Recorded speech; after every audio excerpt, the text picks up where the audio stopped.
franchising ends up being one of those things that people assume is the fast track to success, right? Like I'm just going to, instead of starting a business, I'm not going to be a plumber. I'm going to go buy a plumbing franchise, I'm going to buy a moving franchise. I'm going to buy McDonald's is so successful, so my new food franchise will be absolutely phenomenal because McDonald's was phenomenal. It becomes this excuse to go buy a business or do something that you assume is going to be successful because it has a name attached to it. And it's funny because I think the failure rate around franchises is no different than the failure rate among everybody else.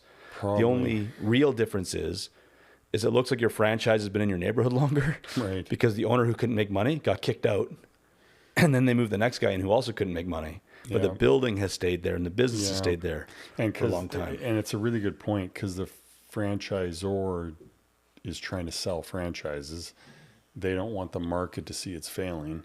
So when a franchisee is failing, they just move in corporately, take it over, run it for a little bit, sell it to another person, franchisee, but they won't let it close. So from the consumer's point of view, it looks like it's successful. Absolutely. Yeah, like it's always been there. Yeah, and in a lot of cases, like let's say let's say you buy a normal kind of small franchise. It's maybe a food or retail store. It's always bricks and mortar usually, and you might make, if it's a small business, let's say your salary to work in the business might be $75 to $100,000.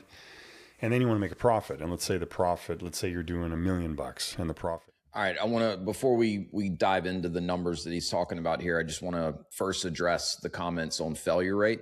Look, there's no question people fell in franchises, and for a variety of reasons. People fell in very successful franchises. These guys have referenced McDonald's a couple of times already, probably the most well-known franchise in the world. And for good reason. It's overall got a very successful track record for their franchisees, but people have failed as franchisees in McDonald's. So yes, it does happen. At the end of the day, when you buy a franchise, you own a business. So there's inherent risk that you're taking with that. I just pulled up in Claude here. This is from the SBA.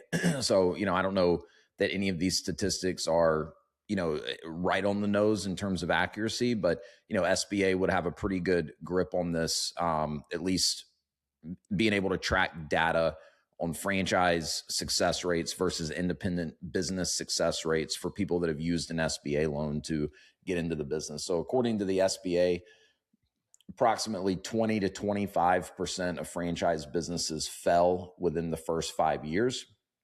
And that's compared to over 50% of independent businesses, independent small businesses that fell within the first 5 years. So, first of all, is what's the definition of failure? I've seen people get 3, 4, 5 years into a franchise, decide to get out, meaning they decide to sell their business.